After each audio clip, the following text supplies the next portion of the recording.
If you're going to do something, do it. Say what you can do, and then do what you said you were going to do. And if you can't do it, don't say that you can. Don't overpromise. Don't over-leverage yourself. Don't commit to something just to commit, and then only step into it halfway. Decide first. Think it through. But once the moment comes, don't hesitate. Go in fully. What keeps people stuck isn't failure. It's the not knowing. It's the what if. It's the feeling of wondering whether you would have succeeded if you had actually tried. When you half do something, you never get closure. You don't know whether it wasn't right for you or whether you simply didn't give it enough effort. That uncertainty stays with you. It shows up late at night when everything is quiet. It makes you replay choices over and over in your head. But when you go all the way, you get something much more important than success or failure. You get the truth. You get to find out. You can look in the mirror and say, I didn't cheat myself. I didn't pull back.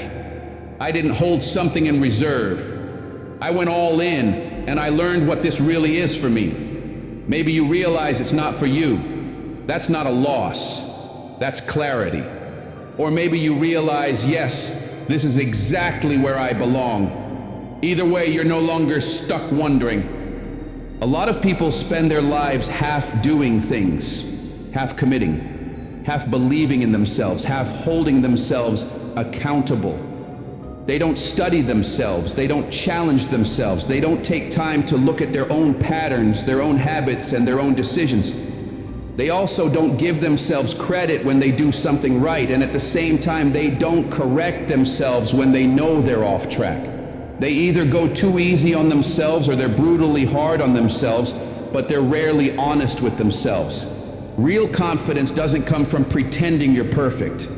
It comes from knowing who you are and being willing to deal with it. You should be able to look in the mirror when something goes right and say, good job, you earned that. You did the work. You showed up. You followed through. And you should also be able to look in the mirror when you mess up and say, no, that wasn't right, and you know it. Fix it. That balance is what builds strength. Most people are much more gentle and forgiving with others than they are with themselves. When someone else tries and falls short, you encourage them. You remind them that they did their best. You reassure them that it's okay to stumble. But when you fail, you punish yourself. You talk to yourself in ways you would never talk to anyone else. You carry guilt. You carry regret. You replay what you should have done differently. Yes, sometimes you are the reason things didn't work out. Sometimes you made the wrong call. Sometimes you didn't show up the way you should have. That's part of being human. Own it. Take responsibility. Make amends where you can. Learn from it. And then move on. Guilt and regret have ended more lives, more dreams, and more potential than failure ever could. You are not meant to live stuck in yesterday. You are the author of your life. You don't get to tear out pages, but you do get to decide what happens next. When you take care of the things that matter, your health, your discipline, your faith, your family, your character, you notice something change.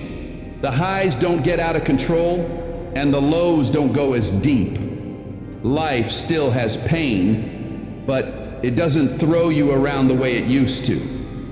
Here's one of the strange truths about life. It only makes sense when you look back, but it can only be lived going forward.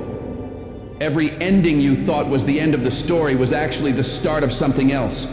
You just couldn't see it at the time. When you look back, you can connect the dots. You can see how one thing led to another, how one mistake turned into a lesson, how one closed door forced you into a better direction. Right now, you might not know exactly what you want, but you do know what you don't want anymore. You know what you're no longer willing to accept, and that gives you leverage. That gives you a starting point. That's how direction begins. So when you decide to move, don't dip your toe in. Step in, commit, find out, Go all the way and see what you're really capable of. Before we fully dive in, I just ask for one small thing. If you can, take a second to like or hype the video.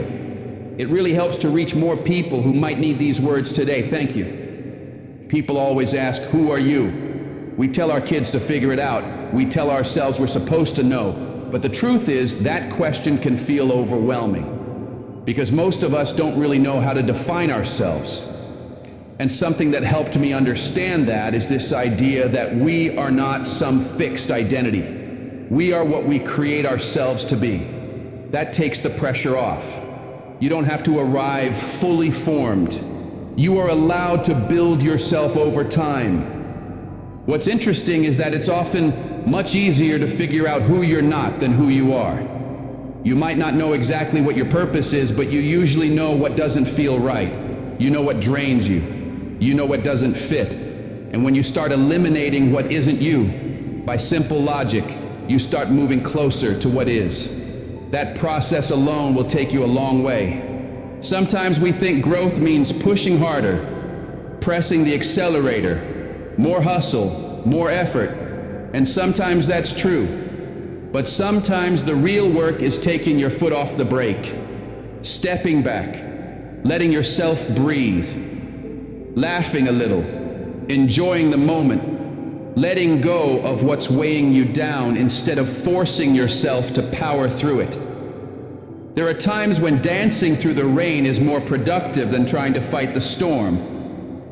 Even the difficult things in life can teach you something. You don't have to like them, but you can acknowledge them. You can say, okay, I see what that showed me, thank you, and you move forward stronger. One of the most powerful things you can do is find something you have a natural ability for, something that just feels right, something that comes more easily to you than to most people. We love doing things we're naturally good at, but that doesn't mean you stop there.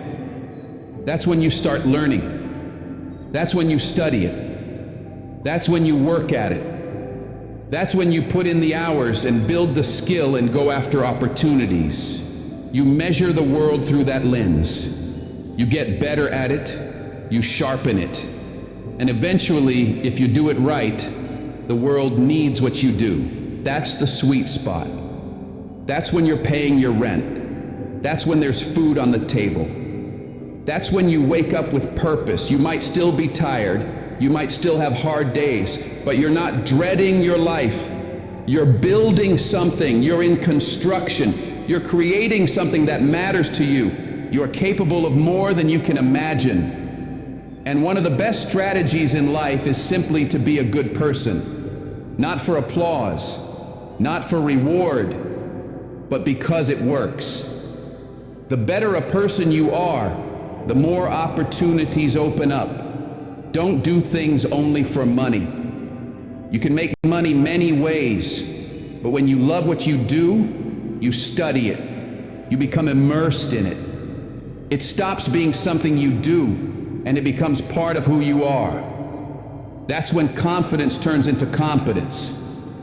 Visualization matters. When you have an idea, that's the seed. When you picture it, when you see yourself there, that's the fertilizer.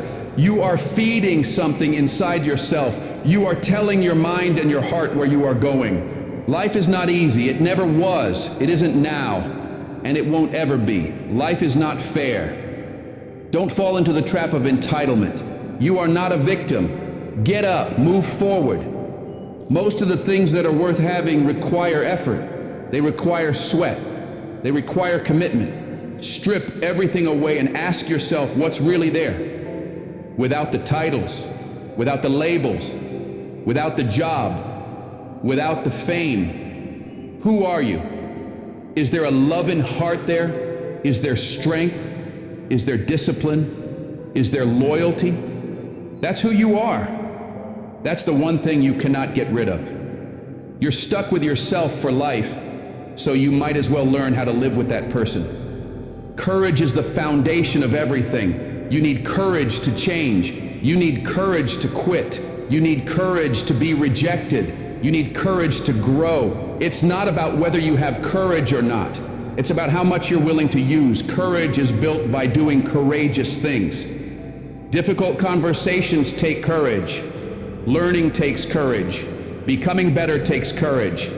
And the more you use it, the more you become who you're meant to be. Courage is not for someone else. It's not for applause, medals, or approval. Courage is what in that moment feels most right for you. It's the decision to move forward even when you're afraid. There's a line that says, "Cowards die many times before their deaths, but the brave only die once."